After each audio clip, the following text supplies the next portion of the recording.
Right Honorable Raila Odinga. Thank you. I'll start. Raila Amolo Odinga is truly a once-in-a-generation leader, a man whose ideals transcended politics and whose legacy will shape Kenya's destiny for generations to come. They are the timeless words of President William Ruto while announcing the passing on of the former Premier on October 15, 2025. This is the man we mourn today. On October 15, 2025, the mortal journey of the Right Honorable Raila Amolo Odinga came to an end, but his spirit is immortalized in the story of a life that began on January 7, 1945. For 80 years, he embodied resilience, boundless optimism,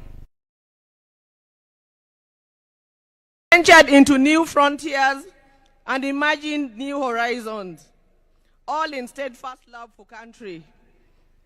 He was a leader who never wavered in his belief in the good of his people.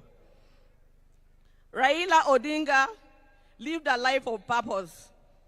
He chose to fly high, urged the nation to dare, and challenged Africa to fight for its place in the world that retraced the dreams of the continent's founders. Over the past 3 days, we have witnessed an outpouring of emotions of a nation gripped in grief. Africa has grieved for him. Indeed, the world has grieved for him. A nation and a world struggling with the question, did we really know him? Is fighting to find hope in his enduring legacy. Raila Odinga may not have been there to fight the country's war for independence, but he bows out as an undisputed leader of the national rebirth of the Kenyan nation. He easily became the bridge between our generation and that of his father, the late Jaramogi Oginga Odinga, who fought for our country's independence from colonialism. He learned at the feet of Kenya and Africa's most revered leaders. He witnessed the liberation ideals and struggles of Pan-African heroes, including his father Jaramogi, Jomo Kenyatta, Julius Nyerere, Kwame Nkrumah, Gamal Abdel Nasser, and Kenneth Kaunda, among others. He followed and internalized Nelson Mandela's struggles and agreed with his philosophy that courage was not the absence of fear, but the triumph over it, that the brave man is not he who does not feel afraid, but he who conquers that fear. Raila conquered fear and mastered courage. Possibility of death in pursuit of an ideal was not a reason for Raila to retreat, for he also internalized William Shakespeare's words that cowards die many times before their death, and the valiant never taste of death but once. It is from that patch that Raila began his own long walk for freedom and liberation, applying himself to the cause as a debt that owed to past and due to the present generations. Many times, he appeared to be on a cause much larger than himself, a mission almost impossible, but seemed to be the way he loved it, and he gave his life to it.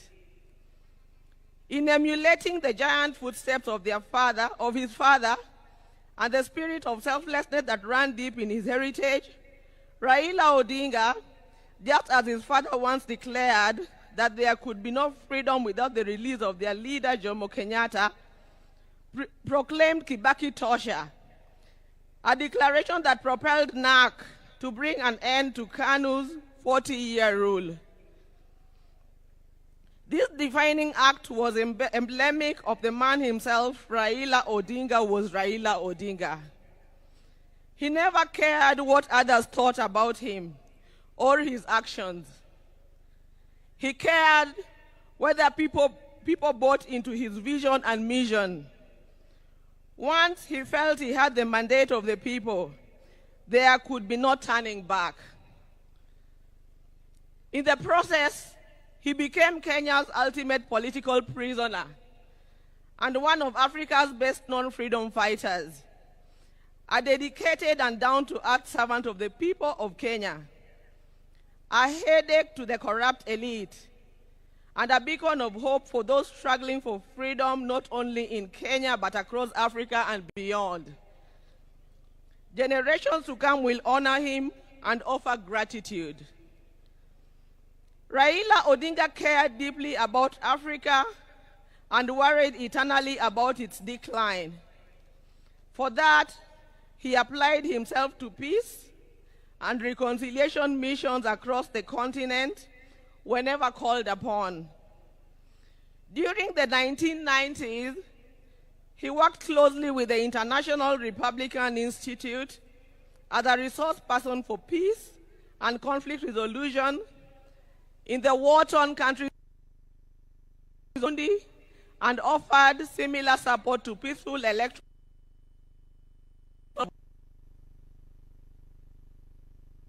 The forces and issues behind him. The highest executive position he ever rose to was that of the Prime Minister of the Republic of Kenya.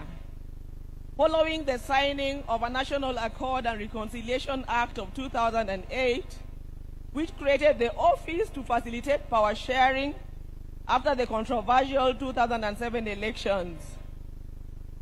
Earlier, he had served as a member of parliament for Lang'ata constituency within the city of Nairobi from 1992. However, the hallmark of Raila's life and career was not in executive mansions and offices. It was in the struggle for freedom and democracy in Kenya and across Africa. Many times telling the continent's dictators to set their people free. It earned him outright enemies, cynical friends and admirers in Africa and beyond. It is this record that saw him appointed as Special Peace Envoy of the African Union in February 2011, following the post-election crisis in Côte d'Ivoire. He juggled politics, entrepreneurship, and scholarship with ease. Besides his career in politics, Mr. Odinga is also a successful businessman and entrepreneur, having founded the flagship family business, the East African Spectra, a manufacturer of gas cylinders for Kenya and the East African region. Subsequently, he founded Spectra International. Before that, he had taught at the University of Nairobi's Department of Mechanical Engineering between 1970 and 1974, and served at the Kenya Bureau of Standards, which he was instrumental in establishing. Even as he pursued all other careers, Raila understood that social, political, and economic changes in a country come through politics, and that although all politics is local, politics is also substantially international. So, even as he appeared to be rabble-rousing in the trenches of Kibra and Kondele, he understood that an hour comes when he needed to dust himself off and sit in boardrooms or take a plane to global capitals to negotiate politics and policies. He did that effortlessly, moving from dusty Kamkuji grounds to a meeting in diplomatic circuits of the country within an hour. It was normal for Raila to be tear-gassed, water-hosed, and even shot at, only for him to show up at the boardroom for meetings with his tormentors as if torture at the field did not happen. He understood the place of man-to-man negotiations in the quest to influence policy and power. Raila disagreed fundamentally with many politicians about the state of the Kenyan nation and how to transform it, but those disagreements never stopped him from sitting down with those he disagreed with or sympathizing with the views of fellow politicians. Raila believed in political parties as vehicles for advancing democracy and good governance. It is upon this belief that he was a founder member of the Forum for the Restoration of Democracy, that is Kenya, in 1991, the National Democratic Party in 1996, the Liberal Democratic Party in 1997, and in 2005, his present political vehicle, the Orange Democratic Party of Kenya. In 2013,